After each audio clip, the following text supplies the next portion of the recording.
Hi, everyone. So, welcome back to day 8 of the 12 Days of Christmas. And today we're going to speak about one of our really most effective principles called the minimum maximum principle. And we're going to explain what that means, how to go about it, and how you can apply this to your life and get better understanding as to where you've been going wrong, where you might be going wrong, where others might be going wrong, and just help them because it's so simple, but it can be so effective. And it's the one thing that helps me, Ray, and everyone we talk to understand how to keep going when the wheels fall off and how to go long term, not just for the first month or 2 months into something. So, all about creating long term foundations to build up on. Right? With no further ado, enjoy the episode. Hi. Hello. Hi. Welcome to the Identity Human podcast. You stole my bit, but sound pretty good. Keep going. With your hosts, Ray and Don. We can normally leave me Yeah, with one Don word. and Ray. I'm joking. No, it's fine. Yeah, welcome back. And we're back, in case you didn't notice. And I'm impressed that you're listening because we're releasing an episode every day. And it means And you're you wanting to make lasting change in your life, which, welcome. This is an exciting time. And it's coming up, isn't it? That lasting change, that step change that we usually take is coming up on the New Year's. It's January. Everyone gets on it. But what's going to be different this time? I'll tell you what the difference this time is. We have given you 12 days of knowledge and understanding. And today's going to be a really good one. This is probably our most powerful one that we give that helps long-lasting change. And I was hesitant whether to give it or not because once you've got this, you're pretty much sorted. No, but it's generally we want you to not be the kind of person that says, oh, I'm not going to make any change on the 1st of January because everyone does. It's the reason that it happens then is it's like it's got this mental step point. It's got this mental change. It's a new year, new you, new me, new identity. Let's get rid of all the excuses. Oh, but how, Don? Because I've done this before. Well, go and listen to some of the other episodes that we've given that are longer on some key principles. And if you don't have the time, then this is what these 12 days of Christmas is about. Go for a walk, listen to 2 episodes, write some stuff down, and actually take yourself seriously for once. The reason you're listening to this is there's something inside of you that whispers. At the times when you need it to whisper the least, it whispers the most, like, we could have been better than this, or we could have done this differently, or I know you've got more in you. And then you go and you carry on that same loop. And that's what we're here for. It's like, it's just what the answers you need are right in front of you. You're listening to them right now. And so just don't be skeptical. And if you are skeptical, give us a chance because you've got nothing to lose. You can go and start on the 1st of Jan and do the same cycle. And within 3 weeks, you're done. And you go back to how you were the last couple of years. And it's not our fault. Well, I will take responsibility. Come and message us. And I have to say, this principle that we're about to share with you is the one that has truly resulted in the longest lasting change in our lives. Don's about, I'm trying to think of the timelines now because we've been for so long. You like 2.5 years in, and I must be like a year and a bit in. Coming up, I'm over a year and a bit in to just being way more consistent than I've ever managed to be in my life on things that are important to me. Well, I would say the opposite, as in way more consistent on things that are not important to me. I suppose, yeah. Because you're consistent on things that are important because you have to be. Okay, so yeah, that's actually a very, very valid point. There'll be something like, oh, I'm really unhappy with my weight. I'm so unhappy with my weight. Let's take an example. Or how my body looks. And it feels so important for that day or that week. And so it's very important to you. But that life takes over and that becomes less of a priority. So actually, you make a very valid point there. Way more consistent with those things that their priority seems to spike up and down. Their priorities is majority of the time not important. And you fall off the bandwagon. You're consistent with things that are important to you and not to others because you are really consistent with things that are important to others and to you. Does that make sense? No. So is it important to me or someone else that your body image one there? Or is it important to anyone else that you make your bed? No. So, but it is important to you because you kind of want to do it, but you never do because no one else is keeping you accountable. So, but you've been able to stay consistent with things that are truly just important to you and no one else. Yes. Maybe that's the nuance because everything is technically important, isn't it? Like There's nothing that's not important because you gave the body image. Actually, that is important. Like, you are important. How you see yourself is important. But it is that is where there's lack of accountability, you've been able to keep yourself accountable. And that's the consistency I think people always speak of. Is you could turn and be like, Don, but you were super consistent. You played rugby and you were a consistent performer. And but that's because you have to get paid your salary. I had to get paid. Yes. I was part of a team. There was a lot riding on it other than just myself. So this is very specifically for the things that if you didn't do them, it wouldn't affect anyone else. Yes. Anyone else. Not, and like, they fall nothing. By the wayside so easily. And it's such a powerful principle. And the name of this principle is trademarked and copyrighted minimum maximum. It's the minimum maximum principle. So it is something we've spoken about before. If you've listened to them, we have mentioned in our mindset challenges. This is the thing that's going to set you apart, and we're giving it to you because our gift to as our gift to you. This is actually, I hope this is released on Christmas Day. Let's make sure it is, because this is the Christmas Day gift. And if it wasn't released on Christmas Day, it's because I'm doing all the producing of the podcast and forget this. Present that you can unwrap, and it's probably our most powerful principle of these 12. Okay, what is it? Let's get to it. I would like you to explain it from your point of view, and then I'll explain it from my point of view, because action taker, non-action taker. Okay, minimum, traditionally, maximum. I feel I was put on the spot a bit here, but basically, you can bat it back to me if you want. From my point of view, I'll give a brief explanation, then let you delve into it. But is the minimum amount of an activity, although let's put it, it's a minimum or maximum. It's the maximum amount of an activity that you will do, no matter what. So if I said to you, I'll just give a quick example. If I said to you, I want to do 200 squats. No, even more than that. 200 squats a day. 200 squats a day, versus 10 squats a day. What's the maximum amount of squats that I can commit to doing that I'll do no matter what? So, like, what's the maximum? It could be, my maximum could be 1. I can commit to 1 a day, because if I do more than 1, it's not going to be sustainable. So is that a? I mean, someone will understand. So 300 is above my maximum. Someone's going to explain. Someone's going to understand what you said. So now I'm going to do it my way. That was the whole point, right? Someone. I don't know how I'm going to explain. So the minimum maximum was this: it's you've got to lay it like properly in terms of what is the minimum amount of activity that you need to do to be happy. Okay. So that's the first thing. Is so the minimum is there because it's like, you know, for my examples is running. I wanted to start running. What's the minimum amount of running? Once a week.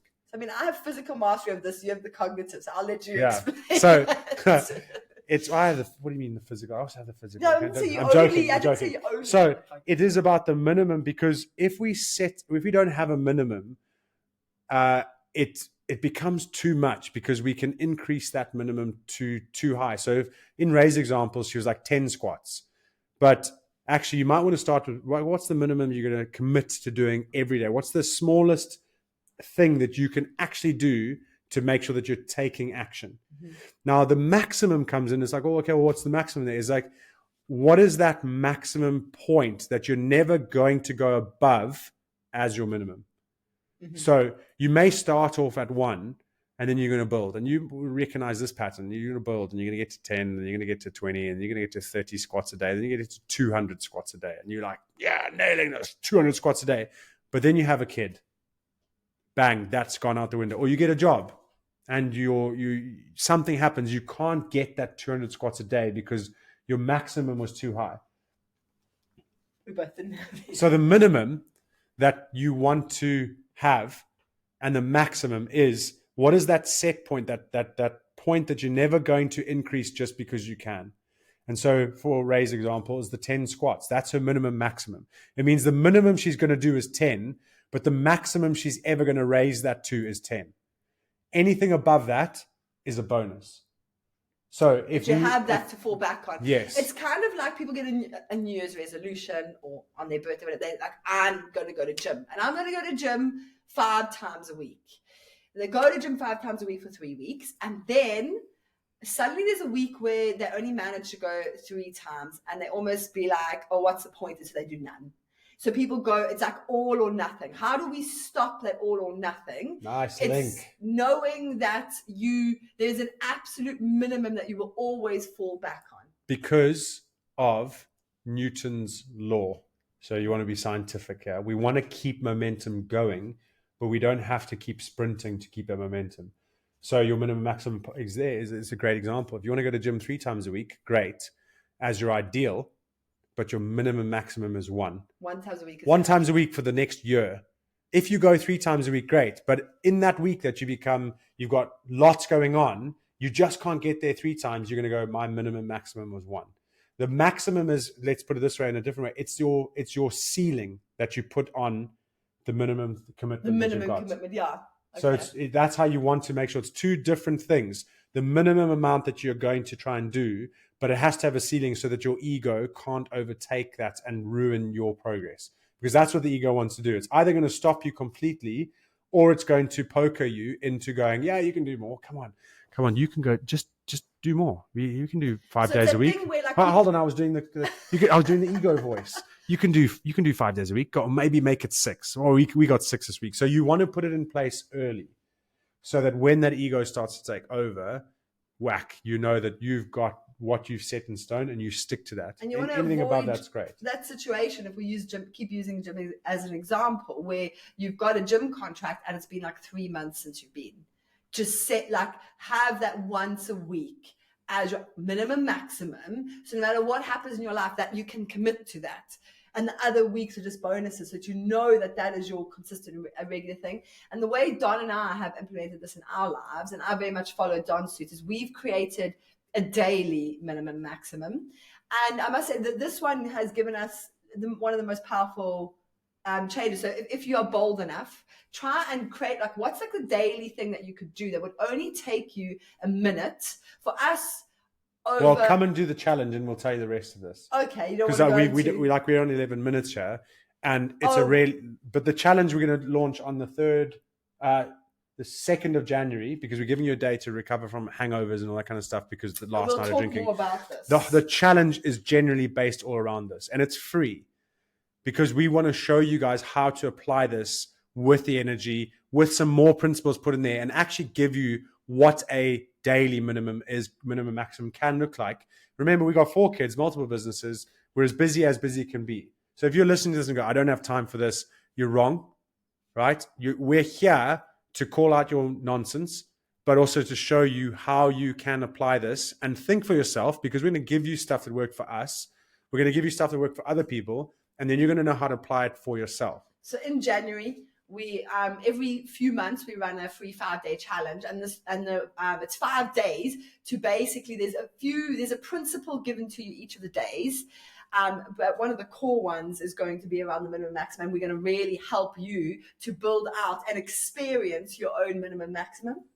Yeah. And take that forward. And genuinely, there's a lot more depth that'll come in the course after it. But that challenge is there to set you up for 20. If we can set you up for 2025, if you want to do one thing, just give yourself a Christmas present that's free and sign up to that. Because genuinely, we've had so much good feedback off the back of that. I will, again, integrity. If you listen to that story I said about Steph, why I would have gone to war with Steph is because he had done what he said we needed to do. So he knew it'd be stiff. That's that same, I live by that principle. Never make someone do something you haven't done. And also, if people are giving us the good feedback, I know that it's working. So we've got that there. So I just want to build up that hype now and make sure you join us. So if you are you obviously listening today? This is one of the days of our 12 days of Christmas. So we want to give you a little action to take away today. Well, hold on. There's one more question before we give the action. Okay. When does it not apply? Minimum maximum? Yeah. To me, I could give you an example. You're going to say you don't want. I don't have an example. It doesn't apply in a sprint. So, okay. You've got London Marathon in 3 months. There's no minimum. You have to set the training program because it's got a definite endpoint. But your minimum maximum stays within there. It could. You could, yes. We're talking in a high performance example. The minimum maximum isn't going to be enough. It's not going to be enough. Yes, that's what I'm saying. Always stay there as the base. But as that training program, you won't have a base. You won't have a minimum of 1 week a run, because actually in a training program, 1 day a week, in a training program, you're going to have to commit to build, because there's a definite endpoint and performance target hit. The minimum maximum would apply once you've hit that target. What do you drop back down to? Yes. Then you drop back down to a minimum maximum. And by the way, what Ray is saying is it still applies. Yes, it does. Even if you're running 4 times a week, your minimum maximum is still in play. It just isn't a thing that has to apply because you're running 4 times a week. The thing is, you've got to keep it going so that it applies once you've hit that performance target. So generally around performance targets and sprints and things that are a definite short-term performance, you're going to have to up your game. That's when you wouldn't want to lean on this because then it might hold you back. Because then you're going, oh, I'm doing my 1 a week, so it's fine. And I'm telling you, you'll know you found the right minimum maximum when there's nothing life can throw at you that stops you being able to achieve it. So let's say you're really sick, like you're unwell.